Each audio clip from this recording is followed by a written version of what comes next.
I heard somebody sharing a little while ago about trying out raw food diet, I think it was, and it was quite an adjustment for them from their usual diet.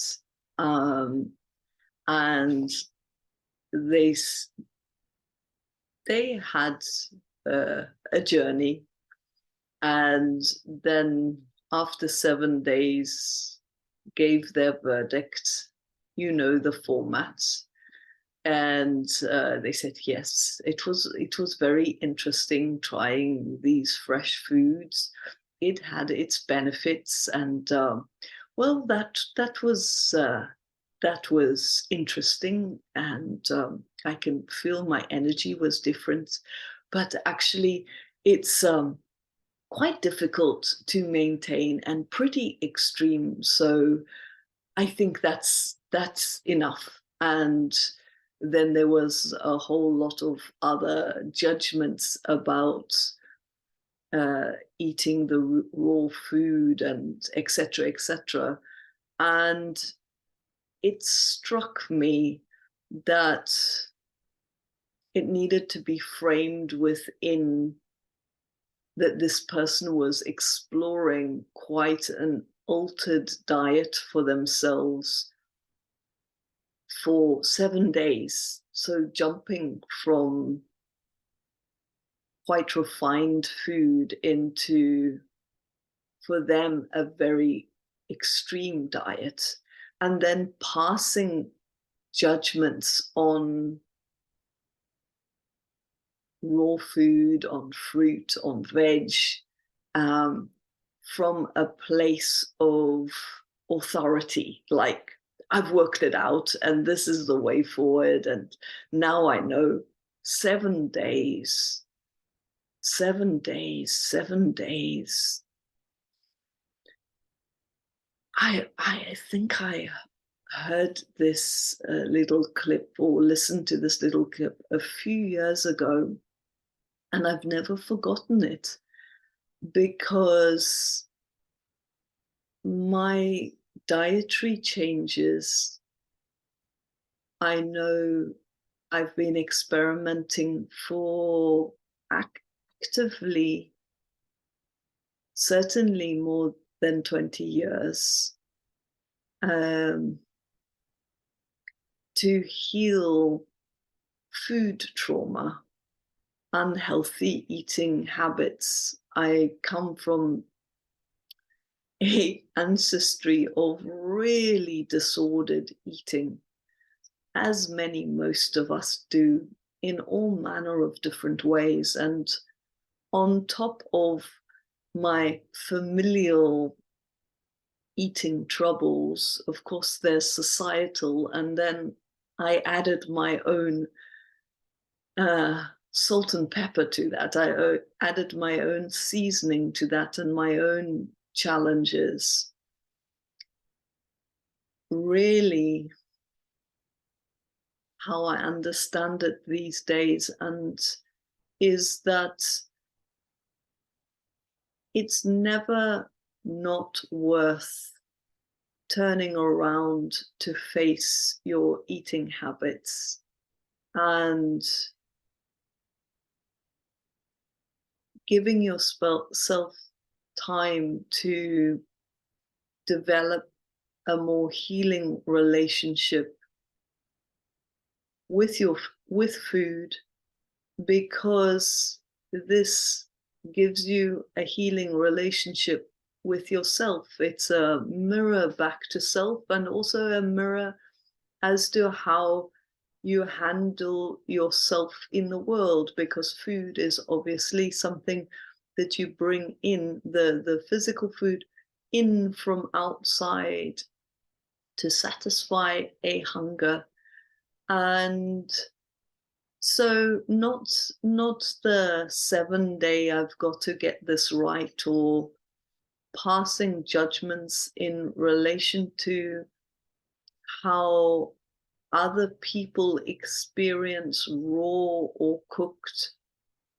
A healing relationship, a healing diet, a healing relationship to food. True food for you is a worthy lifelong path. And things like sugar, refined salt, refined flours, they spike energy. So, wow, very intensely, like you're getting intravenous drip or an injection of something straight into the bloodstream. And they have a remarkably sudden adjustment, like a jolt. Well, not like a jolt, it is a jolt. If your mood is low and you're feeling battered and beaten by the challenges of life, and you crave sweet, refined sweet things, you crave pizza, pasta, burgers, whatever else, these foods are set up so that to give instant grabby gratification. So it's certainly a wise practice to get into it, understanding that they have profound neurochemical responses.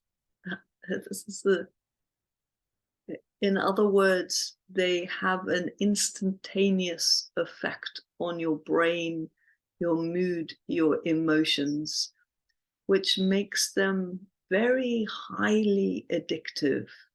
And if you're feeling vulnerable at any level, but if it's super vulnerable, then to get out of the cycle of grabby grab is like saying to a baby, stop crying for mother's milk. This is how primary it can be.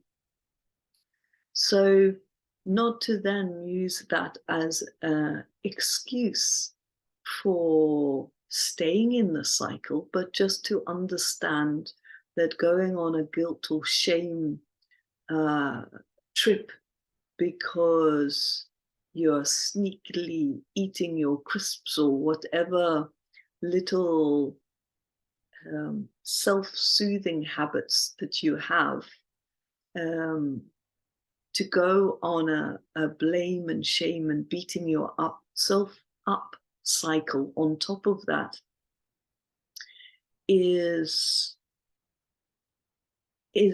not necessary, because it's not only about you, it's you in a world that right now sets us up to be caught in something that is as fast moving, as challenging as being in a washing machine and closing the door and then saying, why can't I just get out of this? Well, deep breath, huh?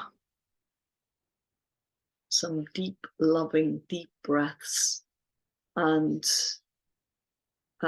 just respect and honoring that it's never not worthwhile taking the time to having a healing relationship to food and exploring alternative ways of self-soothing and self-care. But this is going to be uncomfortable at first and perhaps for some time. But as the body, the good news is, as the body starts to heal and find true sweetness, not only through your physical yoga practice, through lovely chest openers, through just a sustained daily yoga practice through chanting, through meditation, through walking, through experimenting with dates and peeling almonds and some sesame and tahini and this and that, and this type of fruit and that combination of vegetables, and lightly steamed and a little bit more and a little bit less. And oh, I didn't realize that that it's not so easy for me to digest this. So I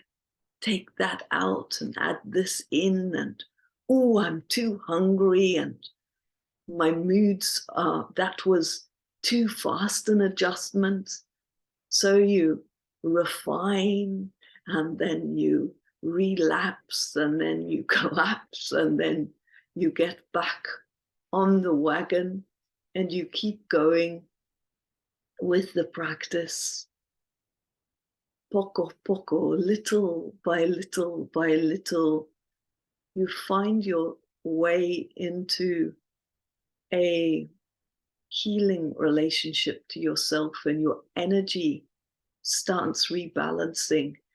That then what begins to happen is some of the cravings start to drop away, because you are sensitizing yourself, and you feel the difference when you have something with refined sugar. You start to have a comparison. Oh, but I feel so much calmer and it's nice. I just like it.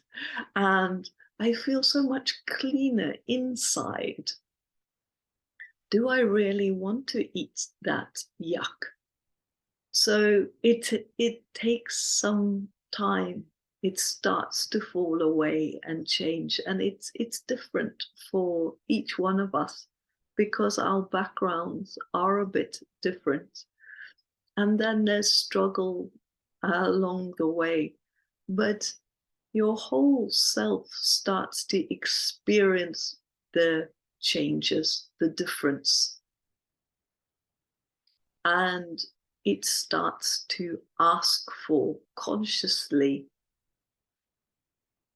food and a relationship to yourself and to others that is more refined, not like refined white sugar or white flour, but more refined, more subtle, truly nutritious.